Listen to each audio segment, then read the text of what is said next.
Hello, నమస్తే మిత్రులారా. మన తెలంగాణ రాష్ట్రానికి, ఆంధ్ర రాష్ట్రానికి బిచ్చగాళ్ళు ఎందుకు ఎక్కువ ఉన్నారు? మనం చూడలేకనా భార్య పిల్లలు వదిలేసి కేసులు ఎందుకు అవుతున్నాయి? ఎన్ని కేసులు ఉన్నాయి? భార్య పిల్లల్ని వదిలేయడం, కొట్టడం, తిట్టడం, 24 గంటల హింస పెట్టడం, ఇది ఒకటి బాగా జరుగుతుంది. తల్లిదండ్రులు వదిలిపెట్టడం అది జరుగుతుంది. దానికి ఎవరు కూడా పట్టించుకోవట్లేదు. మరి దాన్ని పట్టించుకునే నాదుడు ఎవరు? ఎవరి ఆస్తులు వాళ్ళకి ఉన్నాయి, ఎవరి కుమ్ములట వాళ్ళకి ఉన్నాయి. మరి ఈ ప్రకారంగా చూస్తే బిచ్చగాళ్ళు కానీ వీళ్ళు చాలామంది ఎక్కువైపోతారు. రేపటి నుంచి ఇంకో వీడియో కూడా మీకు బిచ్చగాళ్ళు ఎక్కడెక్కడ ఉన్నారు, ఏం చేస్తారు, ఎక్కడి నుంచి ఏం జరుగుతుంది, ఆ వీడియో కూడా మీకు పంపించబోతున్నాను.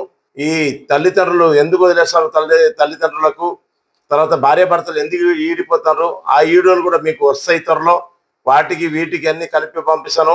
ఈ వీడియోను కూడా చూడండి. చూసి ఈ ఛానల్ని సబ్స్క్రైబ్ చేయండి. ఏఎల్9 న్యూస్ ఛానల్కి చూసి ఆనందించండి ప్లీజ్.